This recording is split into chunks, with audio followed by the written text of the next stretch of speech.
Church History, Bohemia, Lights and Shadows of the Reformation. London, G. Morrish, 20, Paternoster Square, before 1915.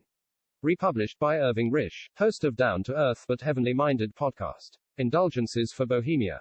The legate was engrossed with raising money for his master. He was armed with a papal bull in which indulgences, that is, papers professing to forgive the sins of those who held them, were granted to those who helped the Pope by enlisting against his enemies. He also granted indulgences for those who would help in money in proportion to their means.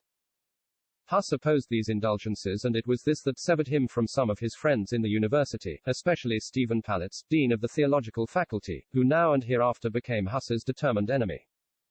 Huss said to him, "Palitz is my friend, truth is my friend, and both being my friends, it is my sacred duty to give the first honor to truth."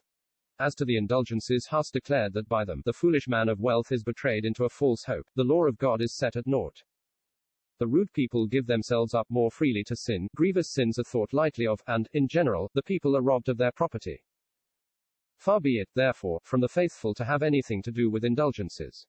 Jerome also took up the subject of the papal bulls, and delivered a glowing discourse against them, which so stirred up the hearts of the students that in the evening they rallied round Jerome, and escorted him home in triumph. The students did not stop here, but they got up a mock procession. The papal bulls were hung round some of the necks of women who were placed in a chariot, and the procession went through the principal parts of the city. They then collected a pile of faggots and publicly burnt the bulls. It was intended to be a parody on the burning of Wycliffe's books by the Archbishop. It is certain that Huss had no hand in such an unseemly act, and Jerome long after declared that he did not burn the bulls.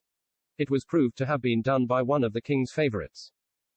The king was vexed at the transaction, and gave strict orders that the priests should not be molested in publishing the bulls. Thus encouraged, they went on with their work industriously, but one day as they were exhorting the people to buy the indulgences, 3 young men, artisans, called out to one of the preachers, "Thou liest. Master Huss has taught us better than that. We know it is all false." The priests managed to seize these young men and carry them before the Senate, who met on the next day, and, in accordance with the edict of the king, condemned them to death.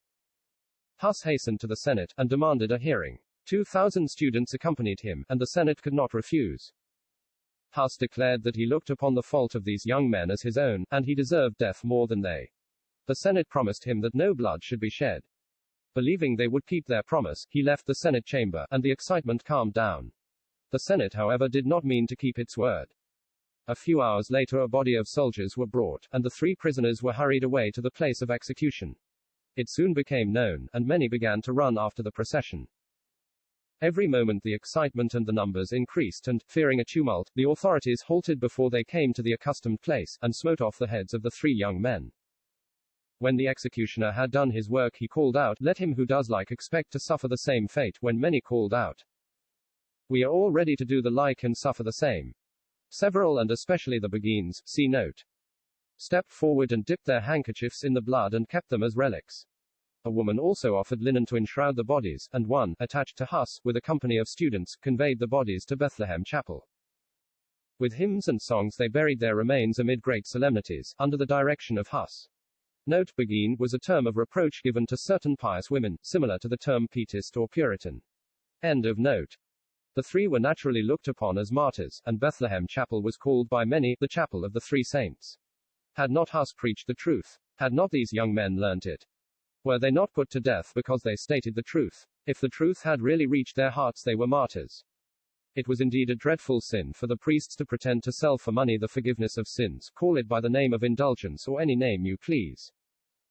The death of these young men had been attended by so much excitement that others who were in prison were liberated, while the hands of the true friends of Bethlehem Chapel were strengthened. The truths taught had borne fruit, and they were truths worth dying for. The news that Huss was condemning the sale of indulgences soon reached the Pope, who put the matter into the hands of Cardinal Peter de St. Angelo, charging him to use the severest measures against the heretic. The cardinal pronounced the sentence of excommunication against Huss. In 20 days, if he disobeyed the Pope, the ban was to be proclaimed in the churches with the ringing of all the bells and the extinguishing of all the tapers. By a second order from the Pope, who by this time had perhaps heard of all that had taken place at Prague, they were to seize at once on Huss, and deliver him or condemn and burn him. Bethlehem Chapel was to be destroyed to its foundation. The senators met together, and resolved to carry the orders of the Pope into execution. On October 2 they proceeded to disperse the congregation at Bethlehem and seize Huss. But they were met with such a firm resolution on the part of the congregation that they were compelled to abandon their object. They resolved, however, that they would destroy the chapel, but, when this became known, such commotions arose that they were compelled to give this up also. Huss solemnly appealed from the Pope to the Lord Jesus Christ. It was advised that for a time Huss should leave Prague. This he agreed to, and retired to some of the strong castles of his friends, one of the first being the castle of Kozy Radek, belonging to the lords of Osti. The king now strove to bring about a compromise for the sake of the peace of the kingdom, but it all ended in no real union.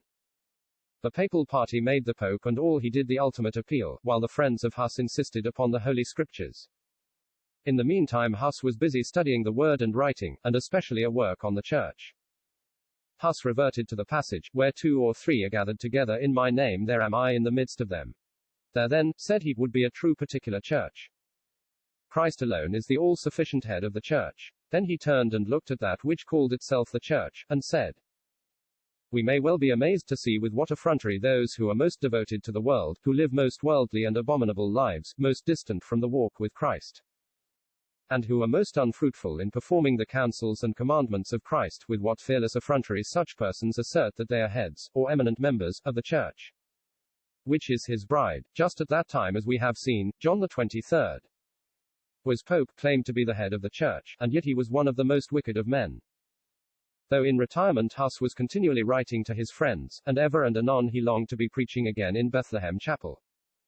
This desire became so strong that in 1413 he braved all dangers and paid short visits to Prague, spent a few hours in communion with his friends, retiring again to privacy as soon as his presence began to be known outside the circle of his friends.